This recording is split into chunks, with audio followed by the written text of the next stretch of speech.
Bueno, muchas gracias por venir hoy día, por estar acá, por tener, digamos, el interés en esta especie de conversatorio acerca de la película.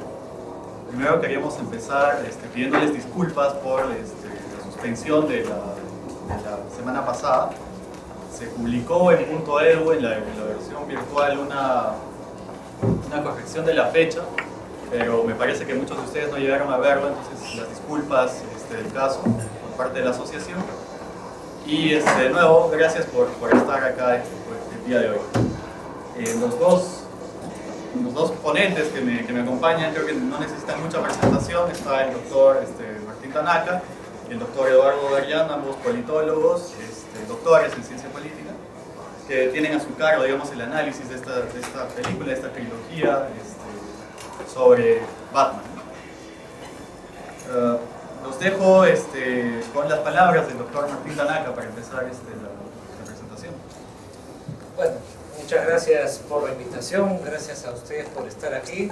Siempre es grato volver a las aulas de Estudios Generales Letras. Y bueno, yo acepté rápidamente, me dejé convencer por Politay para participar en este conversatorio, porque me parece que es una manera interesante, digamos, de ver temas que son serios, digámoslo así, que son importantes, pero entrar pues de una manera más accesible, más divertida, si ustedes quieren, para todos, ¿no?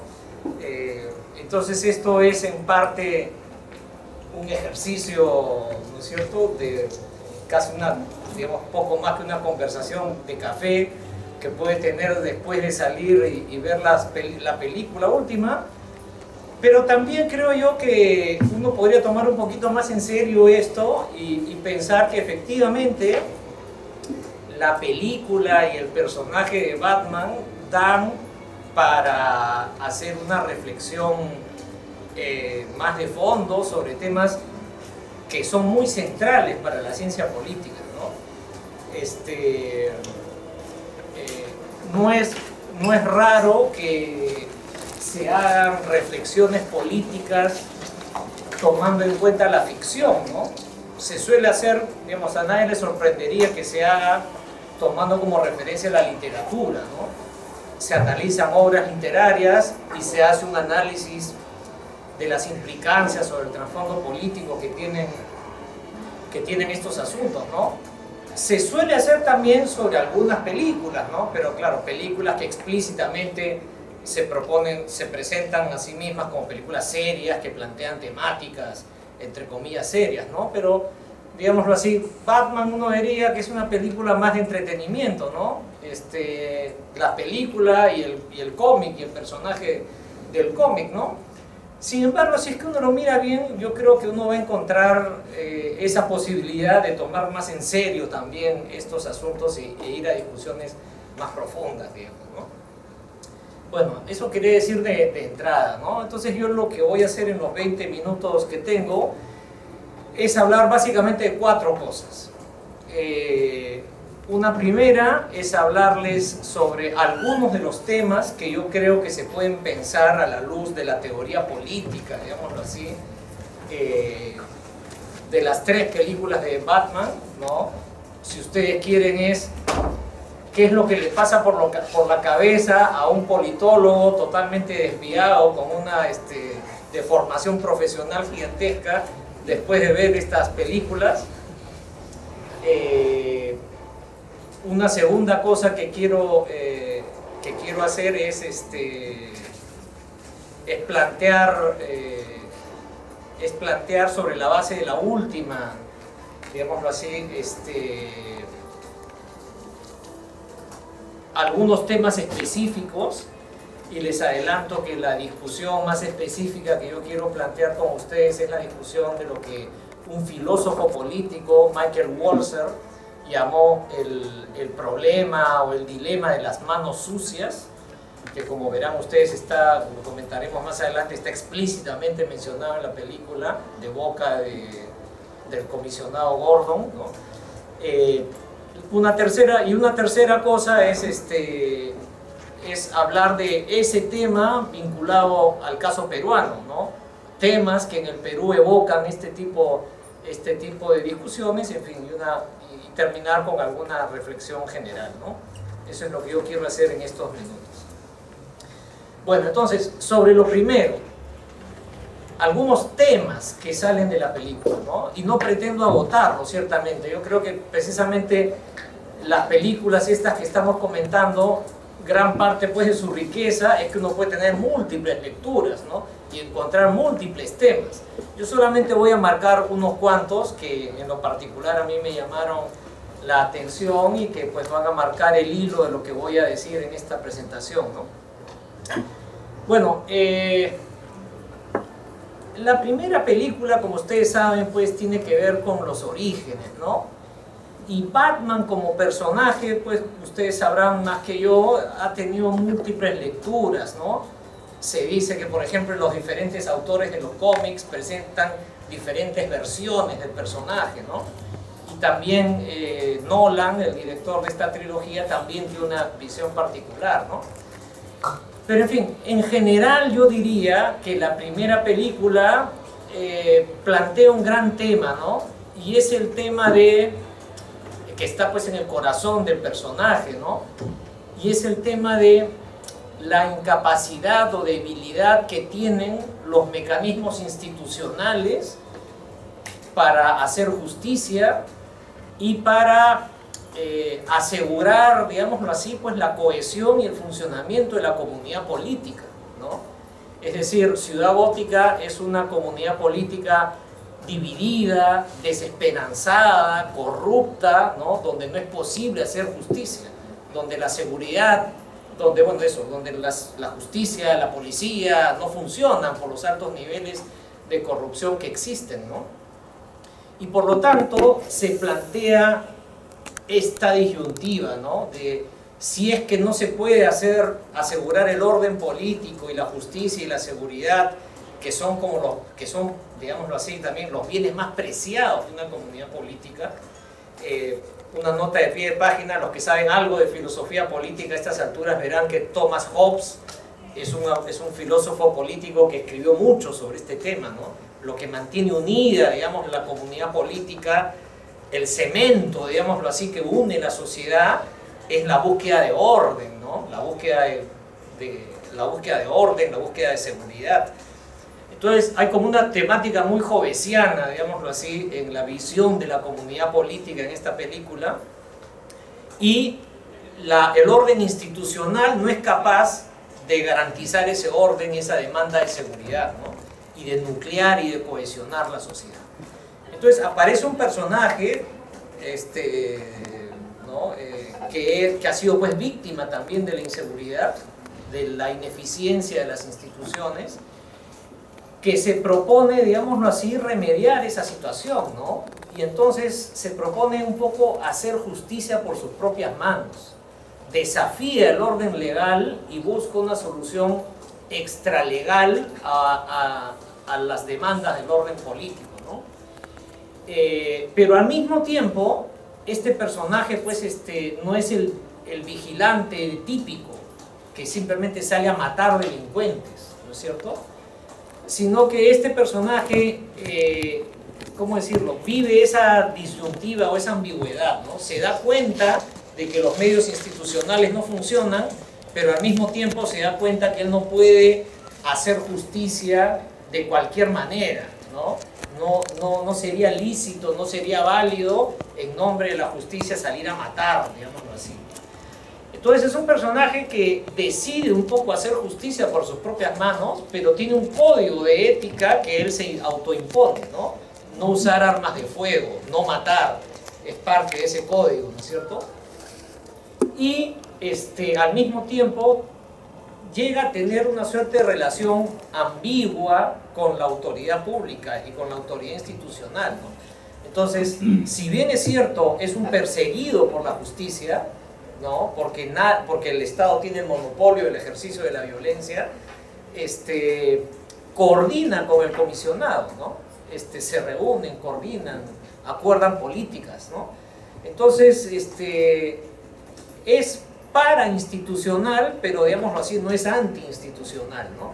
Y yo diría que esa es como el gran tema que se presenta en la primera película, que es la presentación del personaje, y al final, como ustedes recordarán, el comisionado, el jefe de la policía, conversa con este actor extrainstitucional y encuentran fórmulas de coordinación clandestina, digámoslo así, ¿no?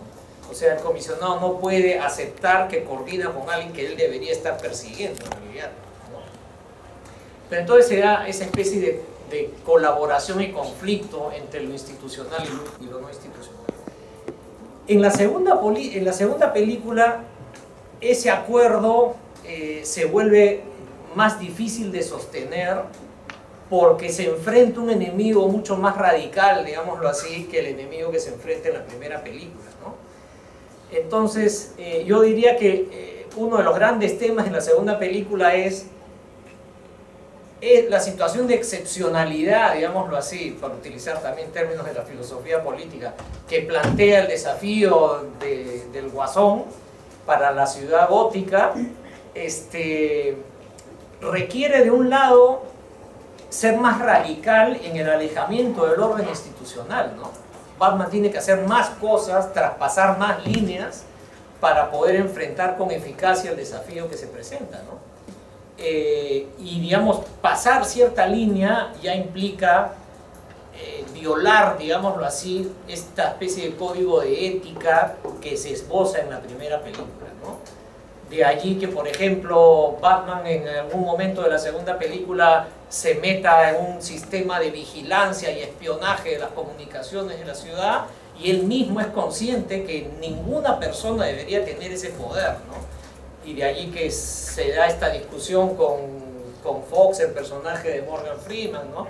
Porque hay esa conciencia de que no se puede justificar tanta acumulación de poder y tal vastedad de un aparato paralegal, digámoslo así. Y entonces aparece esta figura también del fiscal, ¿no es cierto? Y el fiscal es como el ejemplo de, ok, se vive una situación de excepcionalidad, pero hay un mecanismo institucional, democrático, por así decirlo, que sí puede lidiar con el desafío que enfrenta en el contexto del aumento de la criminalidad, ¿no? Y al final de esa película, la idea que queda es que efectivamente no es legítimo reinstaurar el orden por medios extralegales. Eso no está bien. Por más que Batman, digámoslo así, se haya visto obligado a hacerlo, eso es algo que no está bien, ¿no? Y al final, pues, de la película queda esta conclusión de que hay que seguir con la imagen de que los mecanismos institucionales son los que valen. El fiscal del distrito debe ser la gran figura pública. A través de él se debe conseguir una legislación especial que permita el combate del crimen, pero de ninguna manera se puede justificar lo que Batman hace. Y digamos, en ese esquema es que Batman acepta aparecer como un violador de la justicia, como un criminal, ¿no? Es decir, Batman no puede ser un héroe, debe ser un criminal, porque su manera de hacer justicia no es permisible para el orden político, ¿no? Y en la tercera y última película, que es tan interesante, esa discusión continúa, ¿no? Y se problematiza más en el sentido siguiente, en el sentido de que, como todos sabemos, ese orden institucional democrático que ha sido eficaz en el combate al crimen se funda en el engaño, ¿no es cierto? Se funda en una mentira. Y acá hay una discusión sobre si los resultados justifican las acciones. Las acciones pueden haber sido inmorales o equivocadas, pero los resultados lo justifican, ¿no? Y digámoslo así, y todo político responsable tiene que lidiar con esa ambigüedad, ¿no? Bueno, al final se descubre que el fiscal no era, pues, el héroe, y al final se descubre, digámoslo así, que Batman es el héroe, y al final de la película la figura de Batman aparece como una figura de un gran salvador. Pero otra vez, diría yo que la película al final también termina diciendo que ese héroe, si es que adquiere ese estatus de héroe, necesariamente tiene que morir, ¿no? Porque nuevamente no es posible fundar un orden político sobre la base de la figura de la excepcionalidad, sobre la base de hacer justicia por medios extralegales, ¿no? Si bien la gente puede entender que la situación de emergencia justifica ese tipo de cosas, y al final lo reconoce como válido y lo reivindica y le ponen una estatua, eso no puede continuar así. Entonces el personaje tiene que morir, ¿no es cierto? Bueno, eso es a grandes rasgos lo que yo diría. Uno puede hacer esa lectura de la película, y a lo largo de esa lectura ya he ido señalando algunos temas que me han parecido muy importantes, ¿no?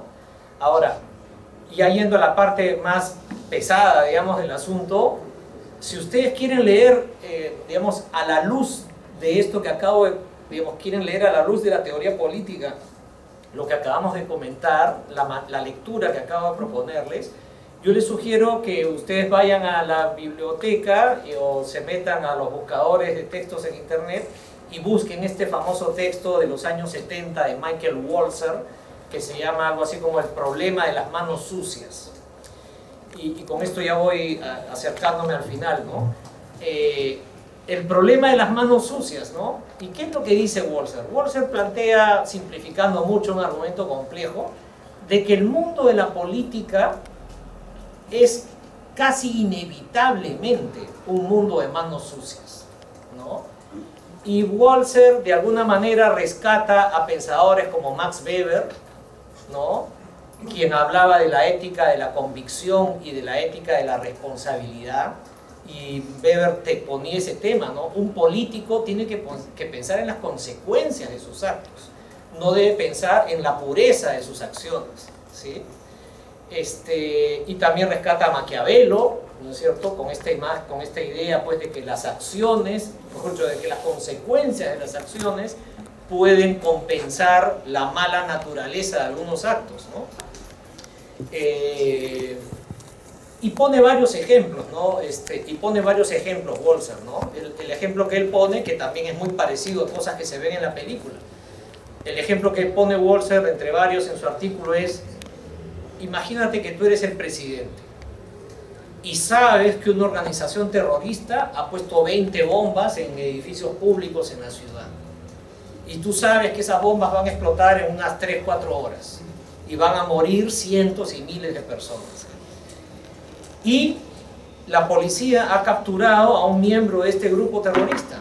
Y la pregunta es: ¿tú autorizarías que torturen a esta persona para sacar la información que permita saber dónde están esas bombas y desactivarlas? Entonces, ese es el dilema, digamos, que plantea Walzer de las manos sucias. Porque de un lado él dice, tú puedes decir, no, yo estoy en contra de la tortura, eso no se hace, y quedas bien con tu conciencia, entre comillas, y las bombas explotan y mueren cientos de personas, y entonces tendrás que enfrentar a los familiares de las víctimas que te dirán, oye, tú pudiste haber hecho algo para salvar a las personas y no lo hiciste, por tus estúpidos escrúpulos morales, ¿no? Porque da bien con tu conciencia. Más importantes son las vidas que tus principios abstractos, ¿no? Y de otro lado, tú puedes ordenar la tortura intentando salvar vidas, pero por supuesto que la tortura está mal. Eso es algo que no se debe hacer, ¿no? Y es una abominación, es una práctica abominable. Entonces, a eso se refiere Walzer cuando habla de un dilema. Cualquier cosa que haga va a estar mal, digámoslo así, ¿no? No hay manera de decir que hay una situación, ¿cómo decirlo?, correcta de decidir allí, ¿no? Y lo que Walzer sugiere es que en mayor o menor grado la vida política está llena de esas cosas, en donde las circunstancias te van a llevar a mentir, a exagerar, a extorsionar, en fin, a caer en prácticas que moralmente son negativas, pero que en nombre de la responsabilidad y el bien común pueden tener cierta lógica, ¿no? Entonces, Walzer recuerda a Maquiavelo y a Weber y a muchos otros autores cuando dicen, bueno, la política es así, Si tú no quieres ensuciarte las manos, quédate en tu casa, vuélvete cura, ¿no es cierto? Y queda bien con tu conciencia. Pero si tú quieres hacer cosas en el mundo político, tienes que aceptar que vas a estar lidiando con estas dificultades todo el tiempo. Ahora, Walzer, al final, la solución que él da es que él no quiere un político impoluto y principista que nunca quiere ensuciarse las manos y que por lo tanto las consecuencias de sus actos sean malas, pero tampoco quiere un político cínico que dice, bueno, la política es así y yo hago lo que me da la gana, ¿no? Lo que Walzer plantea es una situación, una suerte de posición intermedia que es difícil y que ha sido muy criticada también, en donde dice, yo quiero un político que esté dispuesto a hacer lo que tiene que hacer en nombre del bien común, pero también quiero que ese político se sienta mal y que sea consciente de que ha hecho mal, ¿no es cierto? Y que no lo viva con cinismo, sino con culpa, y que esté dispuesto a aceptar la culpa de sus acciones, ¿no? Y fíjense que si lo piensan bien, en el fondo la película de Batman está muy influenciada, me parece a mí, o se puede notar cierta sintonía con los temas que plantea Walzer, ¿no? Como les decía, Batman hace las cosas que deben hacerse en nombre del bien común, pero al mismo tiempo él tiene un código de ética, o trata de imponerse un código de ética que lo restrinja, y está dispuesto a aceptar la falta y la culpa, ¿no? Digámoslo así, en la segunda película ustedes recordarán que Wayne está dispuesto a declarar públicamente que él es Batman y ser encarcelado por eso, digamos, ¿no? Esa es como la visión que propone Walzer, ¿no?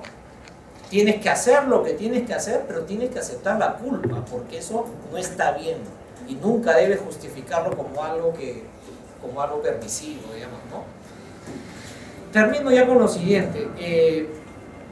Si es que uno se pone a pensar en estos problemas de situaciones de excepcionalidad, si uno se pone a pensar en el tema de hacer justicia por vías no institucionales y los riesgos que tiene la justicia o el bien común por medios no institucionales, yo diría que Perú tiene muchísimo que decir sobre estos temas, ¿no? Ayer, bueno, en estos días hemos estado recordando la captura de Ismael Guzmán, se ha estado hablando de Sendero Luminoso, se ha estado hablando de la Comisión de la Verdad, y yo diría pues que esos temas son muy centrales en la realidad política peruana, ¿no? El Perú tuvo una suerte de situación de excepcionalidad a través del Sendero Luminoso, un grupo terrorista. Era evidente que los mecanismos institucionales para enfrentar el desafío del terrorismo no alcanzaban para solucionar el problema, y allí hubo una especie pues de debate, ¿no? Si ustedes se ponen a pensar, los gobiernos de Belaúnde, de García y de Fujimori, con importantes diferencias de grado por supuesto entre ellas, como que aceptaron la necesidad de actuar bajo un mecanismo de reconocimiento de una situación de excepcionalidad. Vamos a tener que violar la ley para lidiar con el problema, ¿no? Yo diría que los temas de violación a los derechos humanos y todo eso tienen que ver directamente con esta manera de pensar y de enfocar el asunto. Claro, la crítica de la izquierda es, no, violar los derechos humanos está mal por principio, eso nunca debió haberse hecho. Pero claro, la pregunta que habría que hacerles es, bueno, ¿y cómo hubieras resuelto tú el problema? ¿No? Porque es muy cómodo quedar bien con tu conciencia y decir, no, hay que respetar la justicia escrupulosamente. Ok, pero ¿y cómo resolvías tú el problema del terrorismo? ¿No? Mientras que del otro lado, los otros optaron por un camino para enfrentar el problema del terrorismo, pero cayeron en la ilegalidad también, en la violación de la norma, en los excesos, en la violación sistemática en ocasiones de derechos humanos. Y lo peor de todo es lo que les diría Michael Walzer a ellos: ustedes no reconocen la culpa, ¿no? O sea, uno podría entender que pensaron que la situación era excepcional y que requería medidas excepcionales, pero tienen que ser capaces de aceptar la culpa y de reconocer que lo que se hizo no estuvo bien. Y eso es lo que no reconocen, digámoslo así, aquellos que cometieron violaciones a derechos humanos, ¿no? O que promovieron o toleraron prácticas de violación a los derechos humanos. Como que la lógica es negar que los sucesos ocurrieron y desprestigiar, digamos, a la Comisión de la Verdad, ¿no? Entonces, bueno, ya no tengo tiempo, pero como ven ustedes, estos temas, sin forzarlos demasiado, yo diría que uno puede establecer paralelos y tomar como referencia la película para tocar temas que son muy importantes para la ciencia política en general y son cruciales también para el país, ¿no? Y bueno, ya seguimos conversando. Gracias.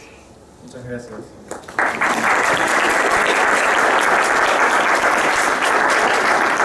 Ahora le cedemos la palabra al doctor Eduardo Darllán para que nos dé sus impresiones. Buenas tardes. El problema de hablar segundo es que le quitan a uno varios temas. Hacerlo con humor igual.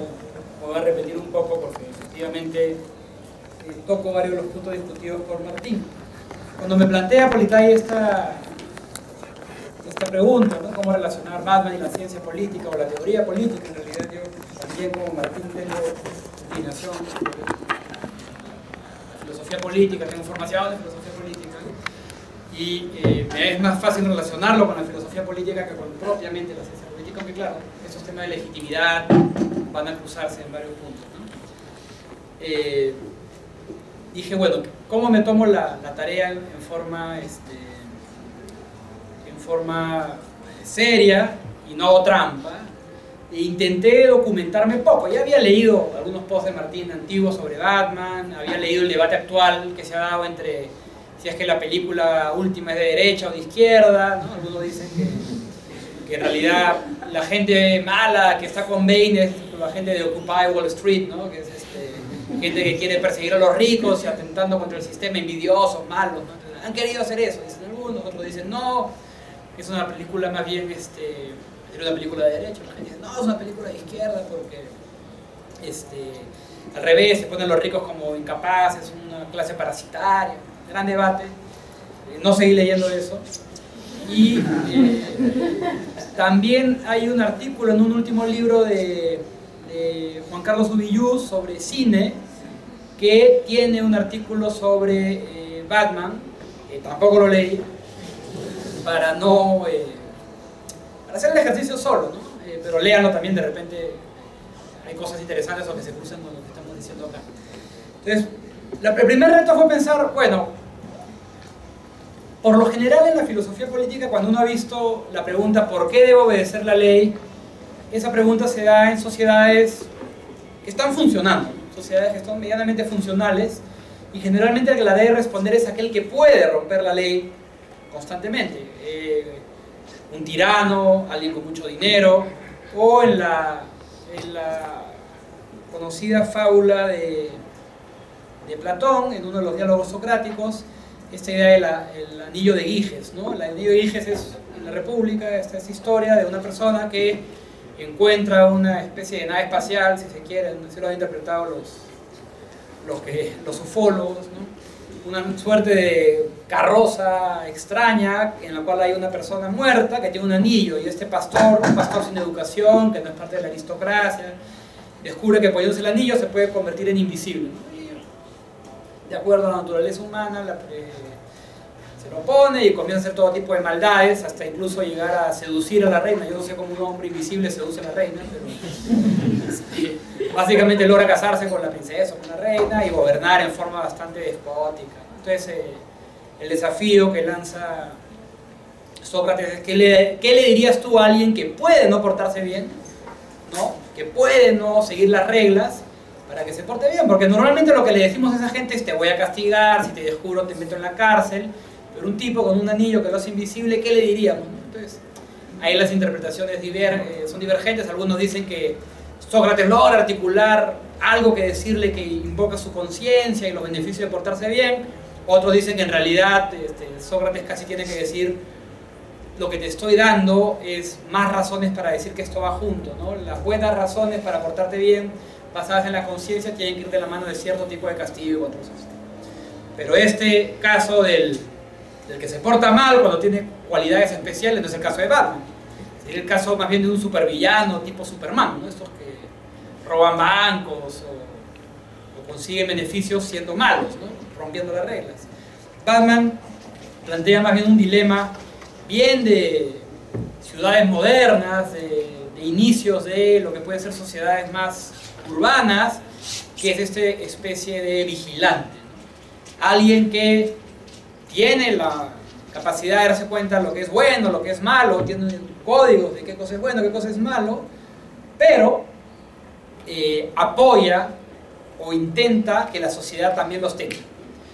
Entonces, el debate que plantea dentro de la filosofía política sería más bien el de sociedades donde hay muchas razones para portarse mal, sociedades en las cuales ya es difícil creer en la autoridad y, sin embargo, surge alguien que va a ayudar a la sociedad a recuperar la salud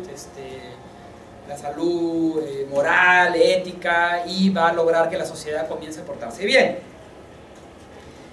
No es fácil el camino hacia ese tipo de vigilantes, ¿no? Recordemos que en la primera película, el primer impulso de Wayne o Bruno Díaz, como le decían en mis tiempos, va a ver un poco más puro, más mejor comido además. El primer impulso de venganza, ¿no? Ante este sistema, frente al cual no hay nada que hacer, voy a ir a matar al asesino de mi padre. Siempre lo planea, pero al final no sabemos qué hubiese pasado si es que no matan antes al asesino de sus padres, ¿no? Saliendo de la cárcel, un mafioso lo manda a matar. Pues en esta frustración, Wayne busca al mafioso y le dice: date cuenta, aquí soy yo el que mando, esta ciudad está a mis pies, la policía está contaminada, la fiscalía está contaminada, los políticos están contaminados, y así son las cosas. Ni siquiera se te ocurra decir algo porque no tienes poder para enfrentarte al poder que yo, criminal, tengo en la ciudad. Entonces, ahí es donde decide salir, dejar sus cosas, dejar su riqueza e irse a prepararse supuestamente para combatir el mal, ¿no? La segunda opción que le dan es la del vigilante en este grupo de la sociedad, la Liga de la Sombra. Un grupo que le dice: nosotros vamos a combatir el mal, estamos diseñados para combatir el mal. Pero pronto descubre, porque la prueba de iniciación implica matar a un criminal, pronto descubre que este grupo son más bien fanáticos, que no tienen mucha confianza en la posibilidad de la regeneración interna de la sociedad corrupta, y que incluso la definición de su existencia es destruir sociedades corruptas, ¿no? Cuando el mal ha llegado a cierto nivel, hay que borrarlas del mapa. Y no importa que mueran inocentes, no importa que haya gente que no tenga nada que ver con esto, es una especie de intervención profiláctica, ¿no? Acabar con la infección en casos extremos de infección social y corrupción, ¿no? Eliminarla. Otra vez, eso trae de vuelta una serie de temas que ya mencionaba Martín, ¿no? Los fanáticos, la gente que cree que para curar las sociedades no hay límites morales, Sendero, hay que reconvertir y destruir la sociedad porque no hay nada que podamos salvar en esta sociedad capitalista. En nombre del pueblo, matar pueblo a montones, incluso esclavizar pueblo, esclavizar a Guaruna, gente que no puede incorporarse a esta nueva sociedad revolucionaria, porque yo voy a crear una sociedad nueva en que todo va a ser más bonito. En este caso, la Liga de las Sombras es menos ambicioso, es casi como un recurso extremo, ¿no? Sociedades tan corruptas que hay que cortarlas. Dicha sea de paso, siento mi más enérgica protesta porque en la tercera película esta idea profiláctica es cambiada por un grupo de medio locos, ¿no? Salvajes, que no tienen estas ideas más estudiadas, más planeadas, más filosóficamente interesantes. Me parece que la Liga de las Sombras de Bane y la hija del líder, ¿cómo? Talia, ¿cómo se llama el líder? Gracias. Es un poco más simplón, ¿no? Me llaman un afán de venganza, de medio salvaje, antes que este estudio más político de intervención profiláctica en determinados momentos que somete a cuestionamiento alguna de estas cosas. Entonces, regresando un poquito, Batman lo que termina siendo es una forma de solución a estas sociedades en que ha caído la autoridad, ¿no? Sociedades que ha caído la autoridad, que las vemos en la filosofía política en Hobbes, como decía Martín, pero también un antecedente de Hobbes en Tucídides, la idea de la plaga en Atenas, ¿no? Atenas, la sociedad más virtuosa, donde hay más participación, donde hay grandes políticos, grandes hombres, supuestamente libres de muchas supersticiones. Cuando les cae la plaga, una plaga durante la guerra del Peloponeso, se convierte en una sociedad sin límites, ¿no? Se roban de todos los caballeros supuestamente virtuosos, roban de los bolsillos de los muertos, no se reconoce ningún límite, se pierde el respeto a todos los símbolos de la sociedad. Ese es un tema constante, ¿no? De decir, en algunos momentos se ha perdido cualquier posibilidad de rescatar espacios sanos, ¿no? Y Batman dice, yo voy a hacer una solución a estos problemas, pero tras mi proceso de comprender que estos fanáticos tampoco son una solución adecuada, sujeto a límites morales, ¿no? Límites éticos. Voy a reconocer la excepción, yo soy la excepción, yo soy Batman, yo no soy Batman, pero él es Batman, pero voy a reconocer que necesito ser una ayuda, pero sujeto al límite, ¿no? Es un vigilante medio light, no es un tipo que va por ahí matando, no va a matar a los líderes mafiosos, busca encarcelarlos, busca entregarlos en forma bastante brutal a veces, pero no siendo un agente como que fuera un vigilante duro, puro, ¿no? En el cual sería pues mucho más radical, ¿no? El tema del vigilante, además como ustedes saben, está en la filosofía, está en las películas. Harry el Sucio, los que la han visto, en la película de los 70, la escena famosa en la cual Harry atrapa al Scorpio, al asesino Scorpio, y hay una víctima atrapada y Harry decide torturarlo en el estadio de fútbol para obtener la información de dónde está la víctima. Le da la información, pero luego la víctima ya había muerto, digamos. Pero consigue la información en base a tortura, ¿no? Curiosamente esa película generó tanta polémica que la segunda de Harry el Sucio, un bodrio, porque es malísima, juega con vigilantes de verdad. No aquellos que usan la excepción de Harry, ¿no? De Clint Eastwood, en momentos clave, extremos, ¿no? Como de la tortura, quien tenía capturada a la hija de él, ahora, la hija de un personaje importante, sino más bien era ya un grupo creado para matar criminales. Y Harry se enfrenta a ellos como una forma de rescatar y decir, no, Harry no es tan malo, pues no, Harry... Y malogran un poco el personaje, pero bueno. Regresando a Batman. Entonces, en realidad el dilema, creo yo, de Manos Sucias, más que de Batman, que ya en ese momento ha roto las reglas de la sociedad, se da, creo yo, más por el lado de el comisionado Gordon y en cierta forma el fiscal, ¿no? Ellos aceptan la ayudita o la ayuda de Batman para que esta sociedad recupere el fiscal con algunos matices, pero para que recupere Dent, ¿no? Recupere su carácter de sociedad funcional. Batman tiene el apoyo para sus límites morales, digamos, de estar en Alfred, ¿no? El que le recuerda constantemente, cuidado, no te emociones, no te has puesto la máscara solamente por ponerte la máscara, mira, casi has matado a un montón de gente, ¿no? Sino también por el lado de Fox, ¿no? Que le dice constantemente, cuidado, cuáles son los límites de esto, ¿no? Ambos aceptan que era necesario algo así, ¿no? Pero me parece que la parte donde es tal vez más interesante los dilemas morales son del lado de las autoridades, ¿no? Aquellas autoridades que determinan que es necesaria una ayuda extra, pero que no estarían dispuestos a pactar con una ayuda que rompa ciertas reglas, ¿no? Pero entienden que Batman es una excepción permisible, consideran que es adecuada. Lo interesante, regresando un poco también a lo que ya dijo Martín, es que el éxito de Batman es su fracaso también. Mientras mejor le va a la sociedad, mientras más se puede llegar a controlar estos problemas, Batman comienza a ser más consciente que ya su justificación es secundaria. Probablemente él podría seguir ayudando a la justicia, pero se da cuenta que su sola existencia le quita legitimidad a esa justicia. Porque lo ideal es que el Estado de Derecho y las reglas sean las que imperen, ¿no? Y bueno, vemos todo el dilema que también se da, como mencionaba Martín en la última película.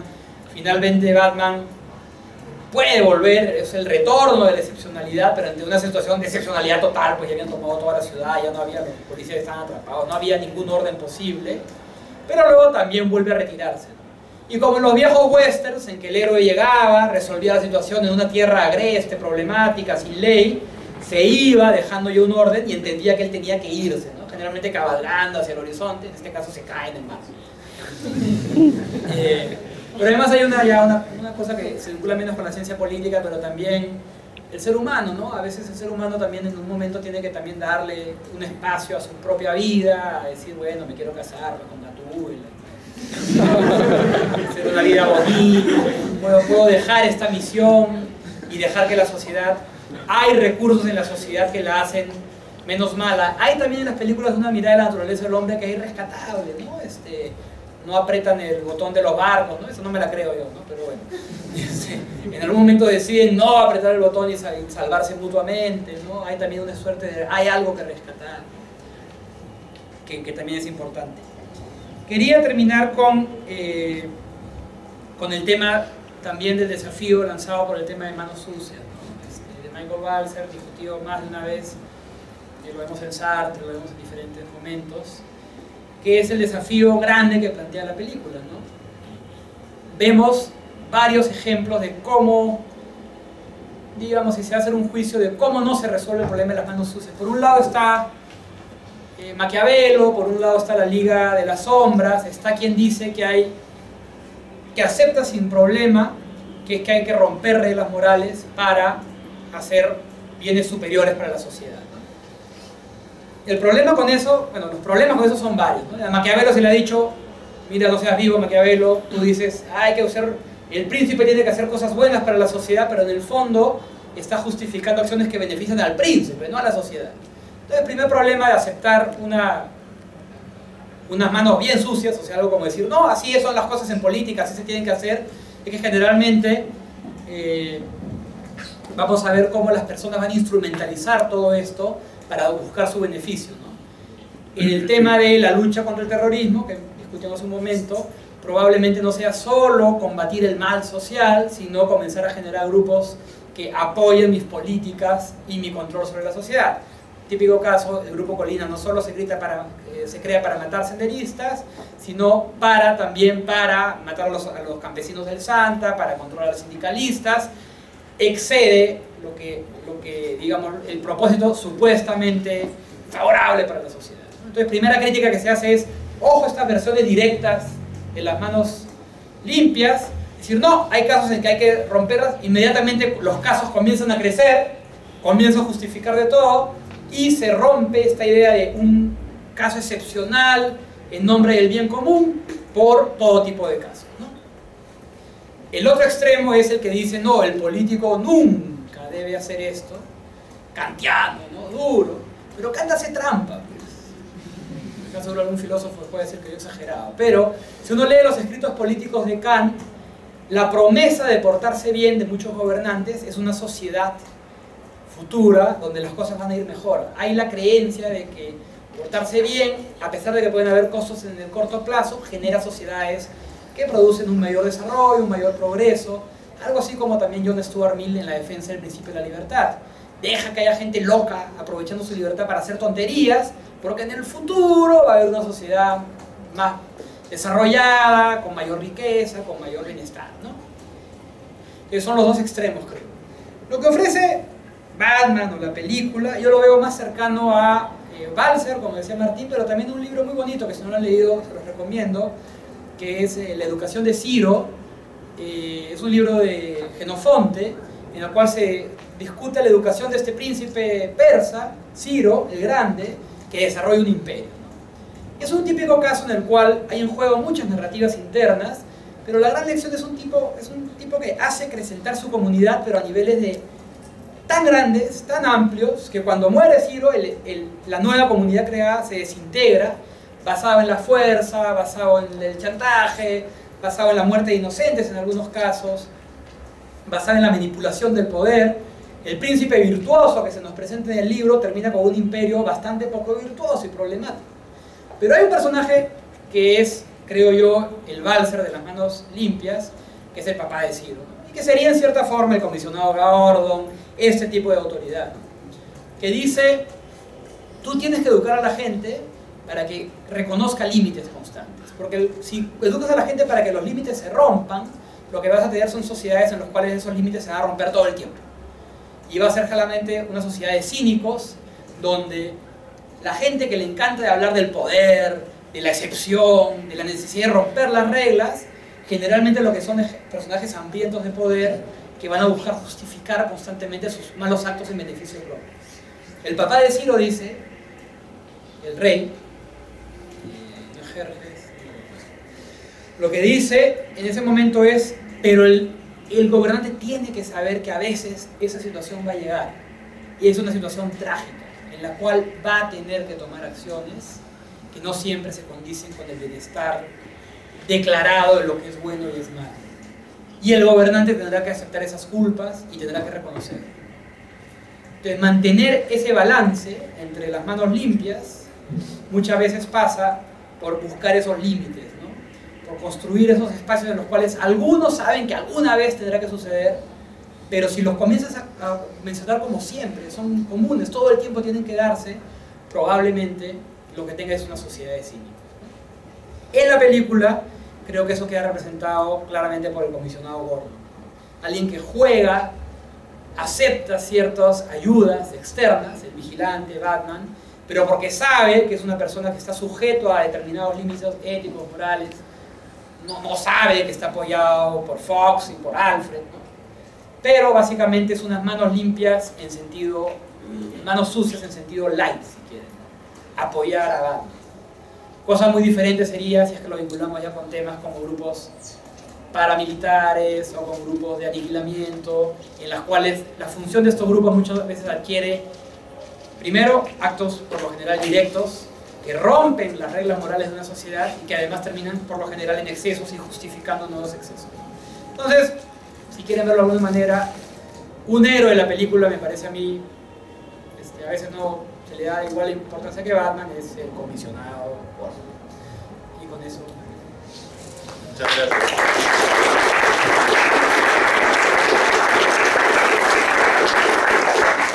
Como hemos visto, esta película tiene un montón de elementos que pueden ser analizados desde la teoría política, desde la ciencia política, como hemos visto al inicio de la presentación del Dr. Tanaka, y también desde la teoría política, desde la filosofía política. A mí se me ha pedido que haga una especie de balance, pero creo que las ideas que han presentado son demasiado claras como para hacerlo. Yo quisiera llamar más bien la atención sobre un par de cosas. La primera es que se asume que en las ciencias sociales, en la academia, más dura, digamos, es imposible hacer aproximaciones al arte, al cine, a la literatura, a las industrias culturales, etc. Y me parece que lo que han demostrado hoy día es, digamos, que estas afirmaciones no son muy ciertas, ¿no? Digamos que hay ciertas aproximaciones que se pueden hacer a la política, a la realidad política, muy importantes desde elementos de la ficción, que en realidad son, digamos, más reales de lo que parecen, ¿no?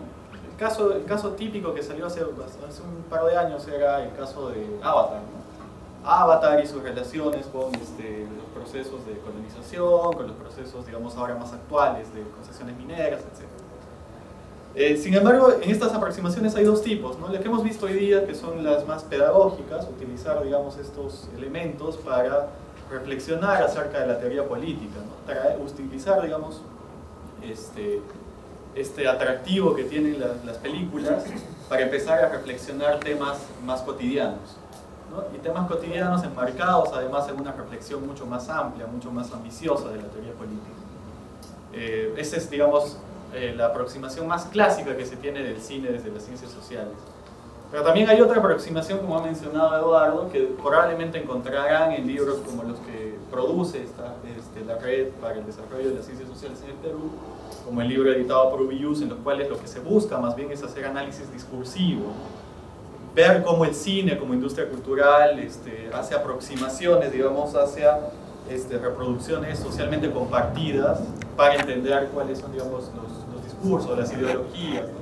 Y toman muchos elementos de la teoría marxista crítica, digamos, ¿no? Como la hegemonía, ideas sobre la ideología y cómo esto se convierte, digamos, en temas cotidianos para la configuración de la sociedad. Hoy día lo que hemos visto ha sido más la primera parte, digamos, ¿no? Esta parte mucho más de aprovechamiento de este recurso, digamos, interesante, y a veces visto como ajeno y lejano, para reflexionar sobre cosas que están más cerca. Y creo que por eso es importante este tipo de aproximaciones. Ahora, más bien yo quiero, o sea, lo que queremos en este evento es escuchar cuáles son sus preguntas, sus inquietudes, y escuchar sus participaciones, ¿no? No sé cómo hacemos la dinámica, levantan la mano. Sí. ¿Alguien tiene alguna pregunta, algún comentario? Bueno, señalaban ustedes que la película no se puede definir en un esquema conceptual de ideas, no si es de derecha, izquierda. A mí se me ocurre, quizás con muchas probabilidades de equivocarme, que la película es lo que los psicólogos llaman un Rorschach. Tú ves lo que quieres ver. Si a ti te interesa la derecha, verás las virtudes de la derecha. Si te interesa ver los defectos de la derecha, verás los defectos de la derecha. Y así, básicamente ese comentario. Una cosa pequeñita, si me permiten, ¿no? Mario Vargas Llosa comentaba hace poco que, bueno, leí en una entrevista hace poco que, si no me acuerdo mal, en La ciudad de los perros, ¿no? Sí, La ciudad de los perros. Vargas Llosa piensa, digamos, y él escribió el libro, ¿no? Que el jaguar cometió pues el crimen, ¿no? Y dice que él alguna vez se encontró con un crítico literario que le dijo: usted está equivocado, el jaguar no lo mató, no lo mató al poeta, le dice, o sea, al esclavo. Lea bien su libro, perdón, al esclavo, no mató al esclavo, lea bien su libro, le dice. Usted no ha entendido nada de lo que ha hecho, ¿no? Y Vargas Llosa dice que se quedó pues pensando, pero al final como que le dio la razón al crítico, en el sentido de que el texto está ahí y cada uno lo puede interpretar como quiera, digamos, ¿no? Entonces, ni aún el autor tiene la versión oficial, digamos, correcta de cómo entender lo que está escrito ahí, ¿no? Entonces, efectivamente, hay muchas lecturas posibles, ¿no? Tenía una pregunta para cada uno de los profesores. La primera va al profesor Damián y me preguntaba cómo es que los directores de la película, tanto como compositor de la obra, podrían ver que en sociedades funcionales como que en sociedades funcionales donde los poderosos son los que pueden quebrar la ley, es justamente en estas sociedades en la cual se refleja, es justamente Ciudad Gótica, en la cual se refleja como una sociedad capitalista, una sociedad con grandes infraestructuras, que se puede notar claramente. Lo que a mí me hace pensar que es una crítica a sociedades como Nueva York, a sociedades grandes, a ciudades como Tokio. ¿Cómo es que en estas sociedades en donde la justicia funciona, sociedades en donde el aparato judicial se cataloga como independiente, en donde la policía tiene el monopolio y la violencia controlada, cómo es en estas sociedades funcionales justamente en las cuales se retratan en la película, en donde hay mayor tendencia a que surjan todos estos distintos problemas de corrupción, de corrupción? Ese es el ámbito más discursivo que tiene detrás de esta película. Sí, pero es una sociedad extrema y exagerada, ¿no? O sea, son conscientes de esto, porque incluso hay una frase interesante que en algún momento dicen: incluso en esta sociedad eso sería escandaloso, no me acuerdo qué acto. Me parece que la respuesta más directa sería que Nueva York no es así, Chicago no es así. Es más, algunos han leído eso como una especie de gran reconocimiento a Giuliani y una serie de alcaldes de Nueva York que limpiaron Ciudad Gótica, ¿no?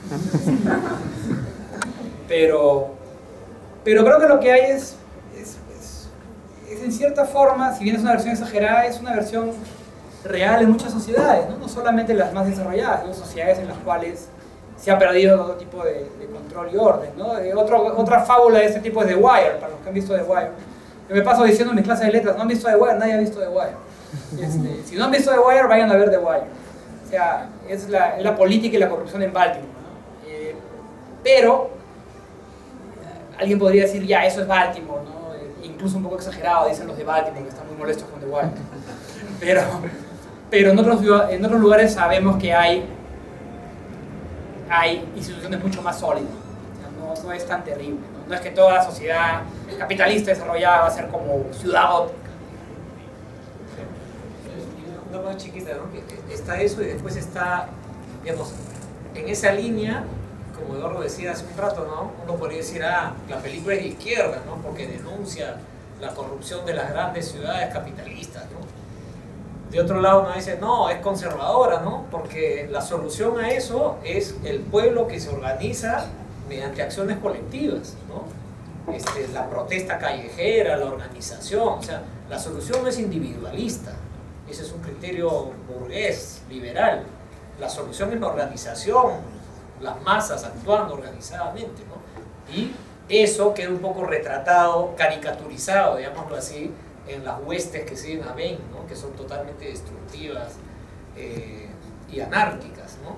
Entonces, claro, quienes ven quienes encuentran un símil entre los seguidores de Wayne y los que cuestionan en Wall Street a los banqueros, ven que se les está caricaturizando y se les está poniendo como revoltosos, cuando en realidad lo que quieren es hacer justicia, ¿no? Y la ley Dent es recontra mano dura, no es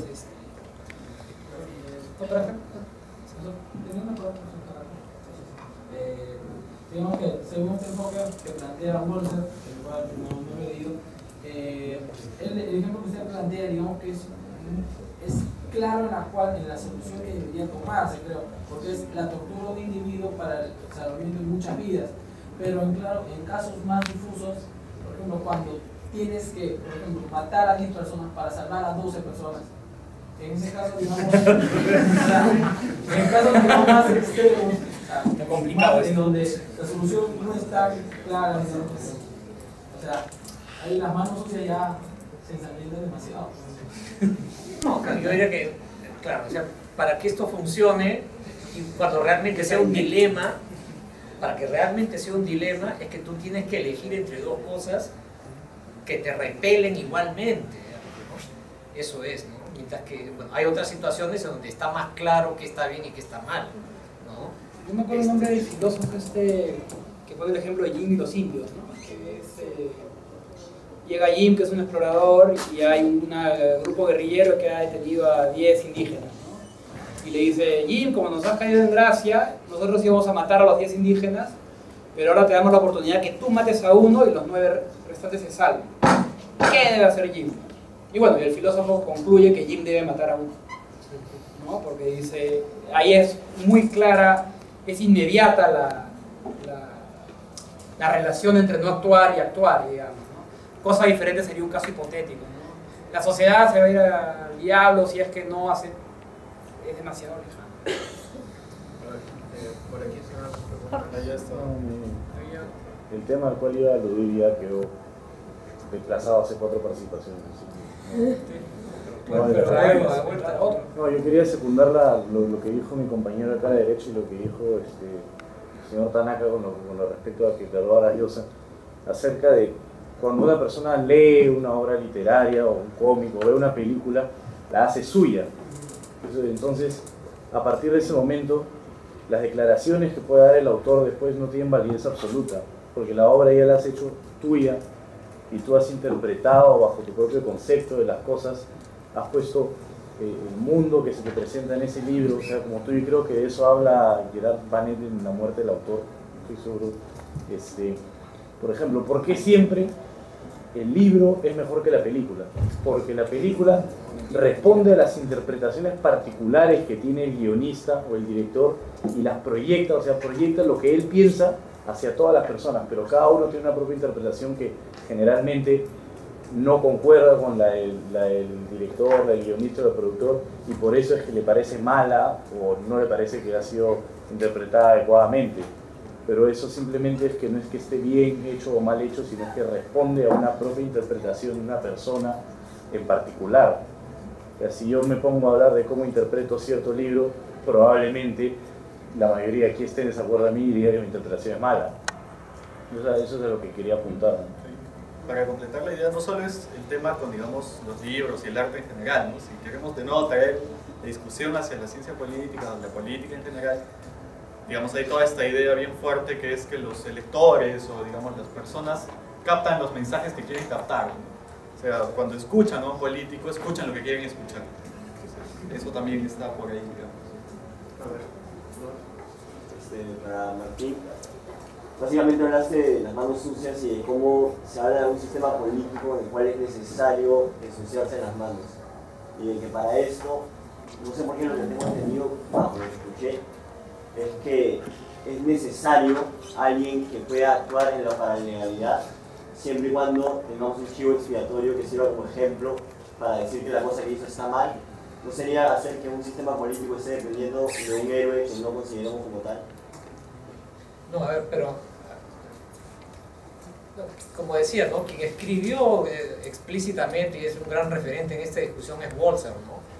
Entonces, digamos que él piensa que las circunstancias en el mundo de la política te van a llevar reiteradamente a enfrentar situaciones donde se presentan estos dilemas, que muchas veces tendrás que hacer cosas que son moralmente reprochables, pero que nunca debes perder la conciencia de que efectivamente son moralmente reprochables y debes asumir la culpa, ¿no? O sea, no, esta idea del chivo expiatorio tiene que ver más con la película, ¿no? Pero volviendo a Walzer, no, el político que tiene que asumir su culpa y tiene que asumir su responsabilidad, digamos así, ¿no? Entonces, ¿no estaríamos dependiendo como sociedad en que alguien más asuma la culpa o que alguien asuma una culpa? No, porque lo que él te diría, creo, es que eso ya lo hacen los políticos. Lo que pasa es que muchas veces ni siquiera lo piensan, lo hacen. los políticos cínicos, digamos, que Políticos serían cínicos. más los políticos, ¿no? Eso sería Es el que Claro, lo hace. no estaríamos buscando crear que el buen político sea alguien que tome la culpa de la cagada que tiene que hacer. Pero no, estamos hablando de otro tipo de sociedad, creo, ¿no? O sea, estamos hablando más de la excepcionalidad en ciertos momentos, ¿no? En este caso sería más que cualquier funcionario ya político que existe debería por lo menos plantearse este problema, no solamente actuar. No es necesariamente el caso de él. En el prólogo de este libro que salió hace poco, de la segunda edición de Profetas del Odio de Gonzalo Portocarrero, justo ya pone una diferencia entre lo que él considera que es sed de justicia y resentimiento. Él menciona que el resentimiento es algo de que constantemente quiere ser saciado, pero que nunca lo consigue y termina siendo más destructivo, incluso para el resentido. Mientras que la sed de justicia sí tiene un punto fijo, y me gustaría saber qué es lo que opina cada uno de Batman en general, no necesariamente de Nolan. Si Batman es un resentido o tiene sed de justicia. La decisión de ese Portocarrero es interesante porque distingue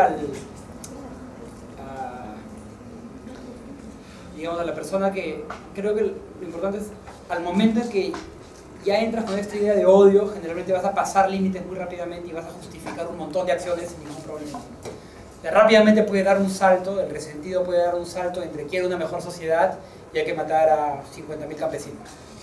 Se da ese salto. Supuestamente él distingue eso de esa suerte de justicia que va a tener límites inherentes, ¿no? Pero más que eso creo que no.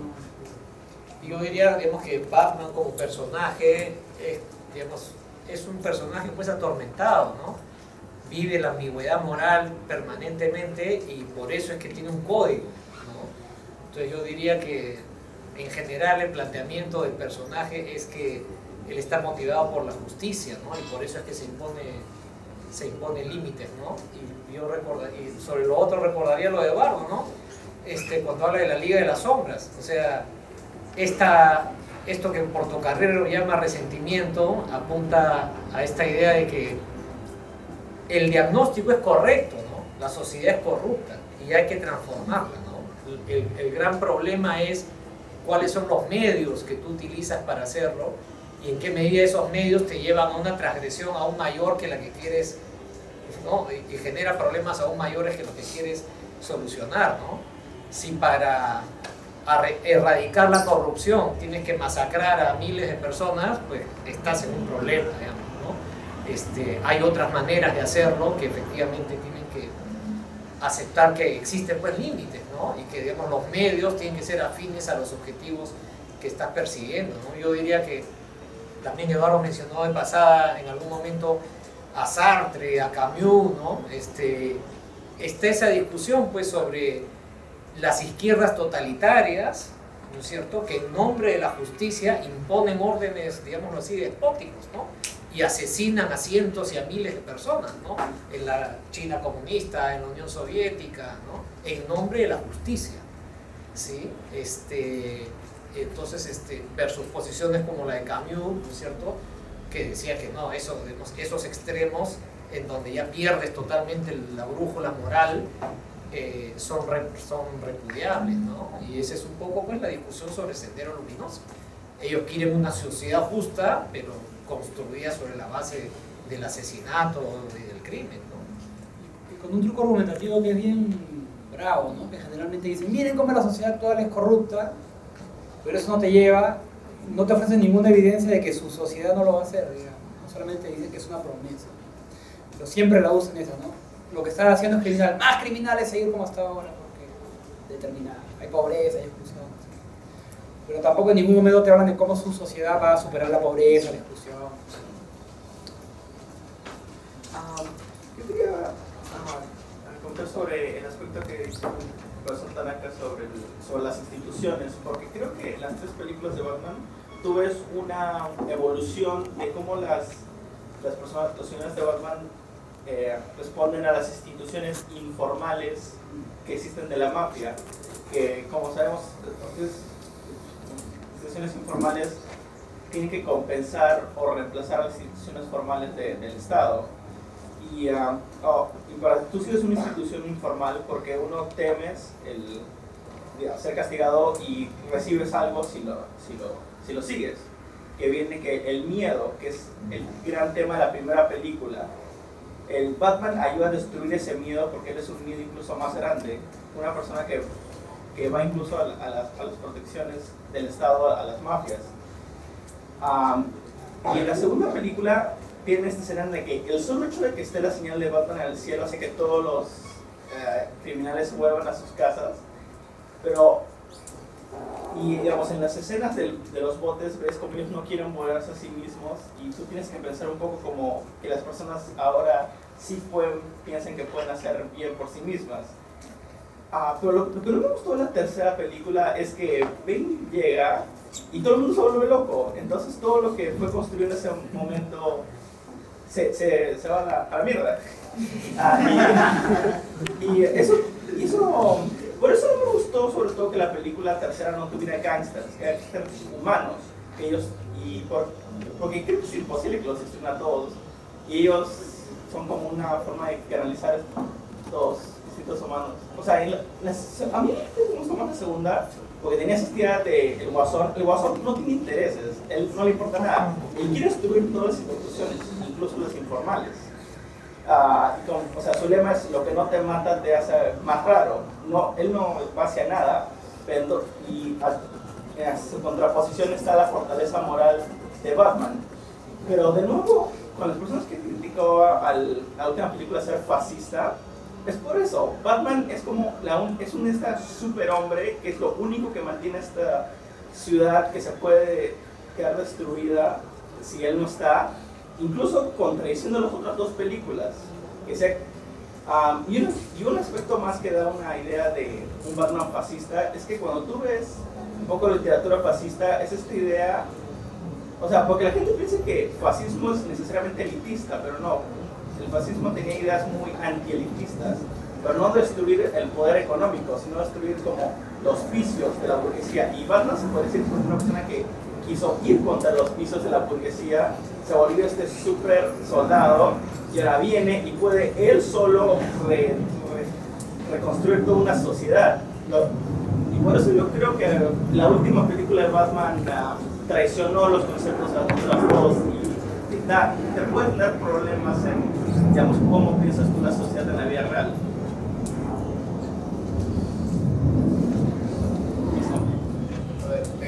Para terminar, yo tenía un comentario. Sí, con respecto al concepto de resentimiento que puso mi compañero en la esfera de cómo podemos compararlo con Batman y con Ciudad Gótica y ese contexto, yo en primer lugar creo que hay que partir, para poder comparar el concepto de resentimiento y Batman, hay que partir de un hecho, que por lo menos para mí, es mi opinión, una manera en que yo he adoptado las obras, por favor no me peguen nada. Para mí, Bruce Wayne no es quien se pone la máscara de Batman. Batman es quien se pone la máscara de Bruce Wayne. Porque para mí, Bruce Wayne es la persona que sale al principio de la serie, es un tipo parco, áspero. Claro, un tipo parco, áspero, ermitaño, que no le gusta el contacto con las personas, que es contestón, serio. En cambio, para poder disimular y hacer una contraparte del superhéroe, que es quien en verdad muestra su personalidad, erige esta figura falsa del multimillonario glamoroso, mujeriego y que despilfarra su dinero. Entonces, esta personalidad de Bruce Wayne yo creo que se da a partir de la impotencia que siente él de no haber evitado el asesinato de sus padres, de Thomas y Martha, en un sistema tan corrupto. Entonces él se ve influenciado, o sea, él primero piensa que el que ha matado a sus padres es Joe Chill, que es a quien matan, a quien Carmine Falcone manda a matar después de la cárcel. Pero cuando él tiene el encuentro con Carmine Falcone, le dice: mira, compadre, él no ha matado a tus papás, los que los han matado ha sido el sistema. Y su amiga Rachel también le dice: Joe Chill podrá haber muerto, pero hay más gente que en vista de la desesperación a la cual este sistema los empuja, se ve en la necesidad de tener que matar por un pedazo de pan, por un poco de dinero, etcétera, etcétera. Entonces él canaliza ese odio que tenía hacia este personaje de Joe Chill en el sistema de la mafia, y también el sistema institucional y la incapacidad que tiene de poder funcionar. Y es por eso que él primero viaja hacia Asia, creo que es, a comprender cómo es que en estos países, digamos, tercermundistas, entre comillas, no funcionan los sistemas institucionales, y decide unirse a una banda de ladrones. Y bueno, de ahí pasa lo que conoce a Ra's al Ghul, etcétera, etcétera. Pero yo creo que la idea está en que a Batman no le importa tanto la justicia mundial y la social. Lo que él busca en el fondo es una suerte de catarsis para él solo. Y Alfred en la 3 le dice: yo creo que Ciudad Gótica ya no necesita a Batman, tú eres quien necesita a Batman, y estás obligándote a regresar cuando en verdad ya la gente no te necesita. Entonces creo que va por más en ese sentido, que él lo que quiere es una revancha personal consigo mismo, y a la vez se ve impotente en que, metiendo a tantos criminales y mafiosos con la ley Dent, él todavía no llena sus expectativas y no se siente realizado. Entonces ve una impotencia tremenda, lo que lo lleva a encerrarse y a ser quien es, y luego cojo y todo, salir a atrapar criminales, cuando perfectamente sabe, después de que su sola presencia ha hecho que la persecución se haya venido abajo, porque todos los policías, en vez de perseguir a Bane y sus secuaces, le persiguieron a él, pero él no lo quiere aceptar. Entonces él se esconde también bajo esa máscara. Y respondiendo a lo que dijo mi compañero acá a la izquierda, yo no creo que la tercera película haya sido peor que la segunda en ese sentido. Aunque bueno, si tiene un par de vacíos y de falencias, yo creo que la tercera película juega con el hecho de que, con un punto trascendental, que es la llegada de Bane al estadio de fútbol, donde se presenta al mundo y le dicen: miren, ustedes tienen un plazo, una fecha de vencimiento que es de acá a 5 meses, así que bueno, ahí los dejo para que ustedes hagan lo que quieran. Yo creo que juega más con el miedo de saber de, pucha, me voy a morir en tal día, ¿me entiendes? O sea, va a pasar esto. Entonces ahí es donde todos los sistemas y las sociedades se vienen abajo, digamos, es un caos ordenado, por así decirlo, porque el Guasón era una persona que era impredecible, que te ponía una bomba acá y otra allá y no sabías qué hacer. Entonces era el miedo de que en cualquier momento, pucha, va a explotar algo. En cambio con Bane creo que es el miedo de que estamos, ahorita en este momento no pasa nada, pero sabemos que acá 3 semanas nos vamos a morir de todas maneras. Entonces son dos conceptos de caos un tanto diferentes, pero que creo que comparten algo. Una cosa chiquita, ¿no? Que no tiene tanto que ver con los temas, pues, de la ciencia política, ¿no? Pero efectivamente en Pulp Fiction, ¿no? Hay un diálogo en donde el personaje de Kirk Carradine habla de Superman, ¿no? Y él dice: fíjense que la mayoría de... en Kill Bill, ¿no es cierto? La mayoría de superhéroes se disfrazan de superhéroes, ¿no? O sea, Peter Parker se pone el disfraz de Hombre Araña, pero es Peter Parker disfrazado, ¿no? Entonces él decía que le llamaba la atención Superman porque Superman es Superman y se disfraza de Clark Kent, ¿no? Entonces él decía que es como el único superhéroe que tiene esta lógica tan singular, ¿no? Pero pensando en lo que tú dices, creo que tienes razón. Uno diría que Batman es bien más complejo aún porque hay 3 personajes ahí, ¿no? O sea, el encapotado es uno que puede ser Wayne como cualquier otro, porque en la saga de Batman hay varios Batmans, digámoslo así, y cumplen la misma función, pero son personas diferentes. El segundo, Wayne, el Wayne personaje público, es un impostor, ¿no? Y hay un tercer personaje que es el verdadero, entre comillas, que es el Bruce Wayne íntimo, digámoslo así, ¿no? Que es este tipo atormentado, parco, como decías tú. Entonces, hay 3 personajes en uno, en realidad, en esa, ¿no? Sí. También eso se ve en el mecanismo que utiliza John Blake para descubrir su identidad secreta, que bueno, me pareció bastante vago, pero las cosas que dice son ciertas. O sea, yo vi en ti esa máscara que me obligaron a ponerme a mí. Es un símbolo. Se puede decir ahí un poco. La última pregunta. No, era básicamente un comentario de lo que se ha estado hablando ¿no? Era que sí, recogiendo, ¿no? Desde el inicio, ¿no? Que la película muestra o refleja lo que queremos ver, como de Rorschach, básicamente la postura que ha manifestado Gille que hace unos días, ¿no? Menos de un mes. Luego, si bien hemos estado, ustedes han tratado el tema de Walser y las manos sucias, pero también se puede tratar a partir, sobre todo de la última película, el tema de la historia de la naturaleza, Hobbes, precisamente, solo que Hobbes ya es un poco más estilo clásica, ¿no? No es tan actual, tan contemporáneo, menos si queremos tratar temas actuales en este ejercicio, ¿no? Que es de llevar a relacionar películas o cómics con áreas de conocimiento serias. Mi comentario iba también a este tema que, si bien hemos estado hablando de las películas, muchas veces, bueno, no muchas veces, sino que pasa que la ficción prevé la realidad, y se dio en el caso en esta serie, ¿no? En esta serie de cómics de Batman de finales de los 80, buenos años para Batman, en la que Gótica enfrenta un cataclismo de grandes magnitudes y se ve completamente aislada del gobierno que suele no aparecer, ¿no? Es la tierra de nadie, en la que prevalece un miedo insuperable, no es otra cosa que lo que describe, ¿no? Un miedo insuperable que presiona a la gente en busca de la paz, seguridad y a mantenerla. Y bueno, esa historia sucedió 5 o 6 años antes de Katrina, que pasó algo muy similar, y una vez que pasó lo de Katrina, la gente empezó a comentar que lo que había pasado en esa serie de Batman era muy similar, si es que no era una copia. Un caso muy curioso.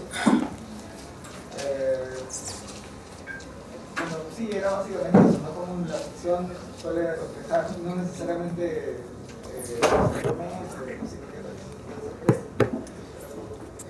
hay un tema ahí como, por eso yo hacía referencia a Hobbes, también Tucídides.